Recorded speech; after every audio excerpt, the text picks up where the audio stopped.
Well, one of the major challenges, of course, it's the incumbent. And there's always a certain anti-incumbency feeling for a party that hasn't fulfilled its promises. And there are a number of pledges that the BJP made in its 2014 manifesto and in the campaign, such as jobs, income for farmers, and others as well, where there has been some question about whether they have done so. What strikes me about this election is that in terms of the RSS support, initially the RSS seemed to be sitting back. In 2018, I was told, when the book was completed, that the RSS was not planning to duplicate what it did in 2014. That's all out for the BJP and Modi, and it also did in the late 1970s as well, following the state of emergency. But I continue to hear increasingly of increased interest by the RSS leadership in getting the cadre out to get the vote out. And that suggests to me that there's a certain concern that that the BJP do well, because it's the RSS advantage that the BJP do well. And particularly for its many affiliates who need government programs to help. So I am detecting a greater RSS involvement of the Svayamseviks in the election. There is something else that's quite different. This is the first real test of Amit Shah's cadre, BJP cadre, which is he has been attempting to create, and to see how well they have done in the general elections. It's very important for Mr. Amit Shah, because I think he's more than just an administrator and a party bureaucrat. He is, I think, something of a prospective political leader, and these elections will test how well he has done in shaping that future. I think that's a very significant observation that you make in terms of how Amit Shah might play a larger role in Indian politics if he's not already doing that. We'll talk about the relationship that RSS and the BJP has in just a bit, but first I would like to focus on Prime Minister Narendra Modi, because the 2014 elections was considered a watershed moment. It was an election where everyone was talking about the Modi wave. Now, that talk is actually a little absent in 2019. Do you think it is anti-incumbency that is catching up with this man? Although opinion polls, if one were to go by them, they suggest that he's as popular as ever. Well, I think that's true. In the opinion polls, it shows that he is by far the most popular leader, and also, the choice of the largest percentage of people to be the next prime minister. He is a charismatic personality. He's a great speaker. And it's interesting to look at the BJP manifesto. It really sort of focuses on continuity, and continuity of him, and continuity of his government. And I think that, one of the things he's, trying to show is that, he's a dynamic leader who gets things done. And I think in some subtle ways, drawing a comparison, sometimes not so subtle, a comparison between him and his major opponent and political opponent on the national stage, and that's Rahul Gandhi. He's, I think, that, so that's become, a kind of theme of the party is vote for me to continue to get good governance and to continue to get a leader who's willing to do things on your behalf. Prime Minister Modi has been very lucky in many ways. And one of the things I did in my book was to, in his career, it's been at the right place at the right time. And there's a lot of kismet in his career. And I must say, in some ways, what happened in Kashmir, which challenged him as to how he was going to respond.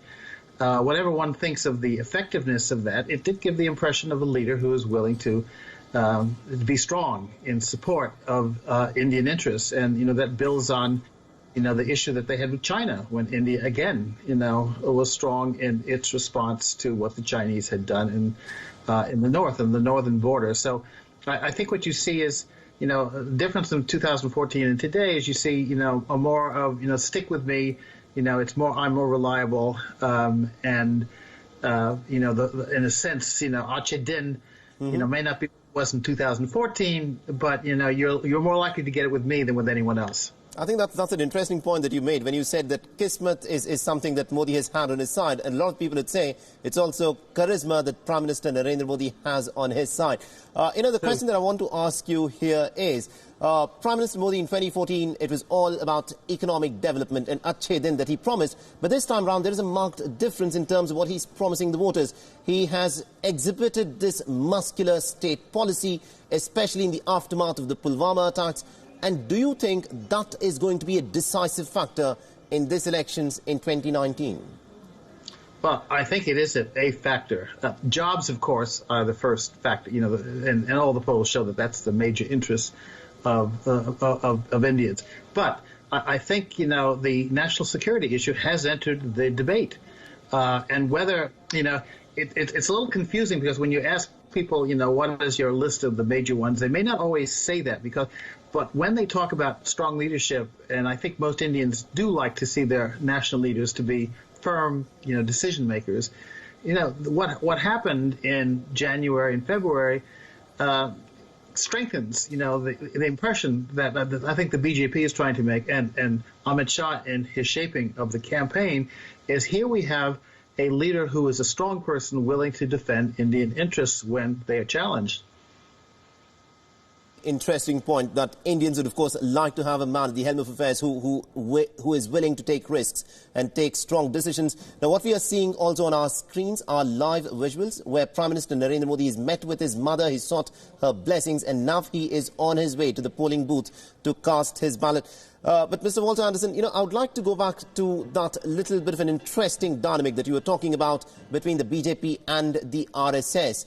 Now, Prime Minister Narendra Modi in his early days started as a pracharak of the RSS. He's essentially from the RSS stable. But this is an interesting bit of a tension that you point out in the dynamic. Do you think that the RSS feels that Prime Minister Narendra Modi has now become larger than the organisation and therefore it may have held back initially in 2018 in backing the Prime Minister, but now is going full force in backing the Prime Minister? Is that an assessment that you're making?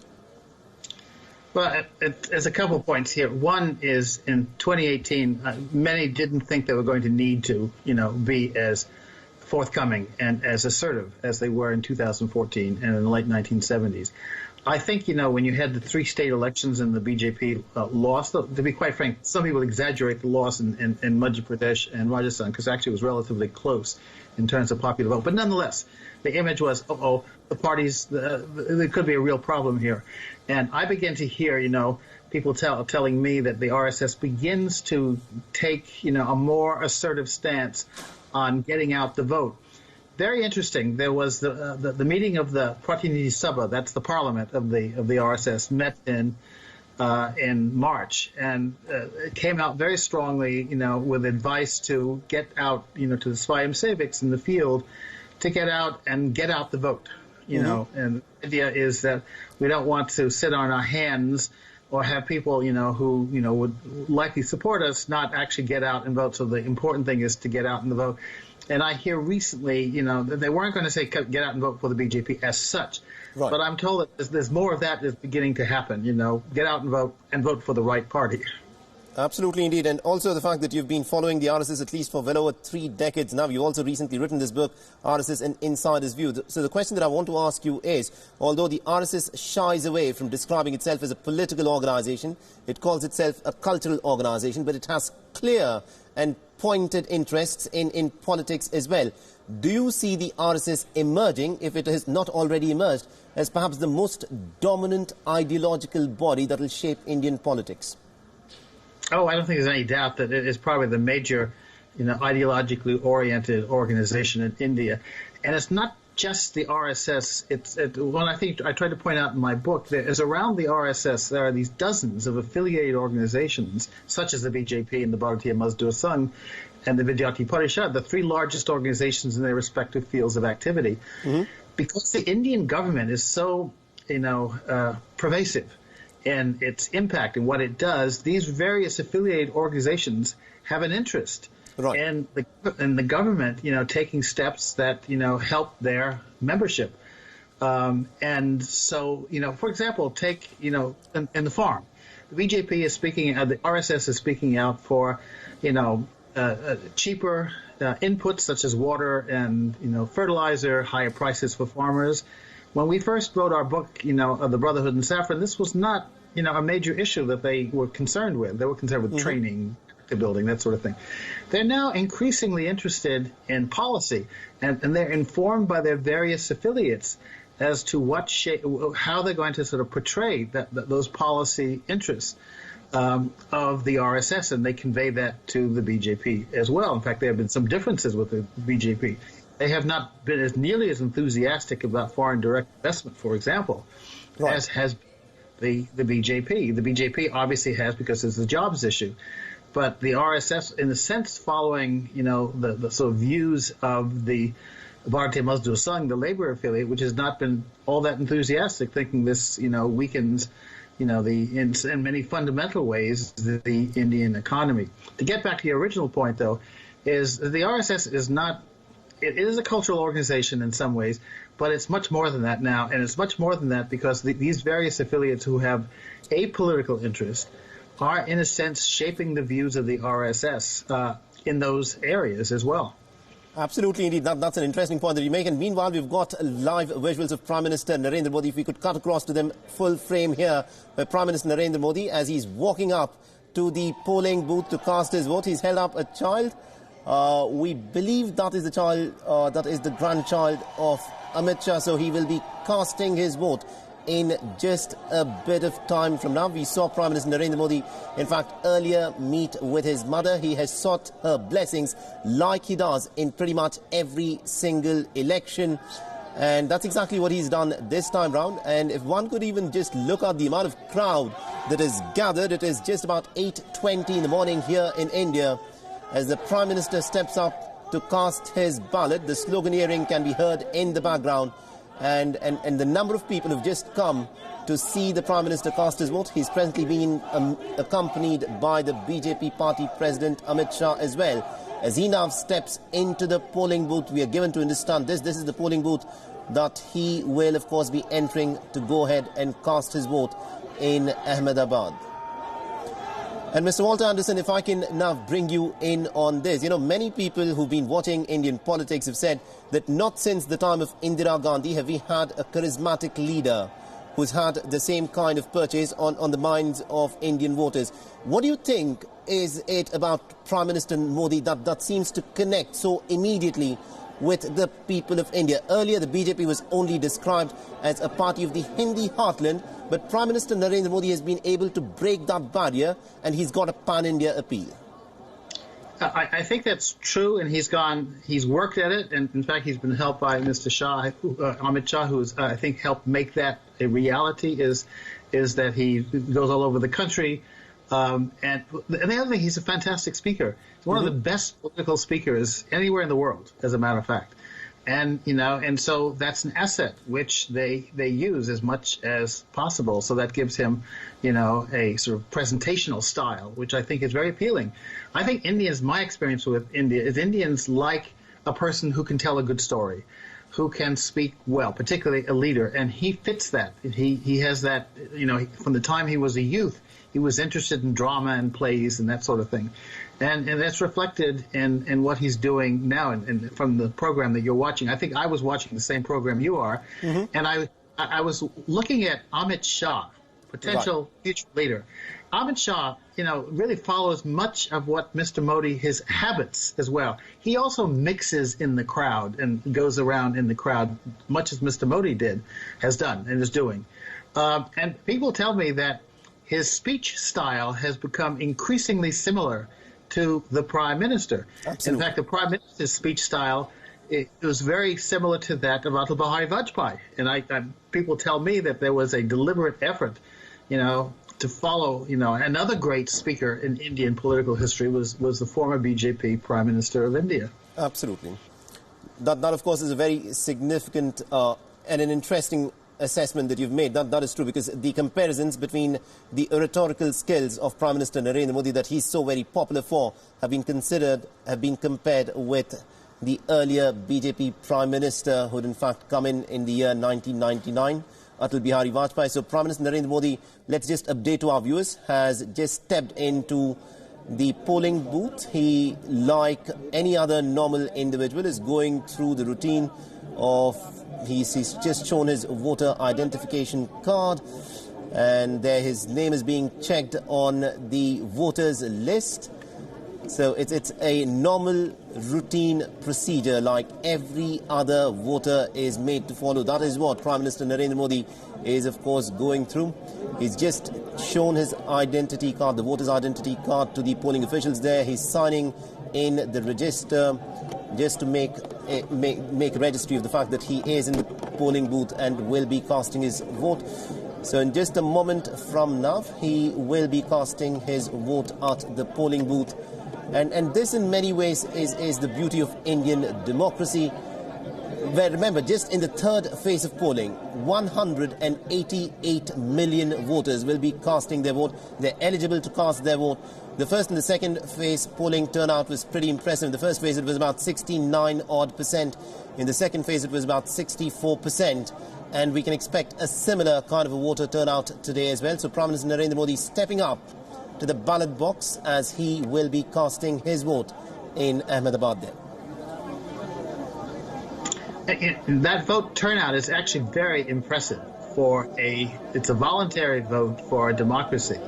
It's far higher than in the U.S., for example. The people who, the turnout at 66, 69%, which really rather incredible outcome that people do it. And as I watch this program, and I think it's the same one you're watching, is the enthusiasm of the people. This is really, I don't see a similar enthusiasm here. I mean, people are interested, and particularly nowadays in the U.S., because of the political arguments that are going on. But, it was almost like, a celebration. As I looked at the people, there's a certain, joy in being able to cast a ballot that shapes the election, of individual candidates on the one hand at the local level, but also, at the larger level, the shape of the government to be. And it's something to observe, just physically looking at that, it's really quite impressive. Do you think, Mr. Walter Andersen, that there are clear comparisons in terms of what can be made in terms of Indian politics and in terms of what is presently happening in American politics as well? Firstly, Prime Minister Narendra Modi is someone who is extremely popular but is also seen as a polarizing figure. And would you compare him to someone like Donald Trump, who's also very popular amongst a certain section of people in the United States, but again is seen as an extremely polarizing figure? Well, there is a certain similarity. I wouldn't push it too hard because the cultures of the two countries are so different. I don't see the measure of dislike for Prime Minister Modi that I see in this country, where you have, people who love him really do, adore President Trump. But there's also a large number of people who can't stand him. Really, viscerally can't stand him. I don't see that. I mean, there is a division in India, but it's not nearly as stark as that division that takes place in this country, as people relate to President Trump. And then the Indian government, in many ways, is more pervasive. And what it does is, has a greater impact on the average citizen than what happens in the U.S. And many in the U.S. now, because there's a left wing of the Democratic Party is pushing for the state to do more. But the sort of things that they're pushing more, it already happens in India. The state does a lot in India. And so who wins is important because they help shape, which is why the RSS affiliated organizations take such an active interest in issues and sort of interacts with the BJP to get their views across. It's because the state is really quite important. That is an important point that you've made. Interesting parallels, but also differences in terms of Indian polity and the American politics. So Prime Minister Narendra Modi has just cast his vote. We also expect that he'll be holding some kind of a small roadshow as well as he'll go through the streets of Ahmedabad.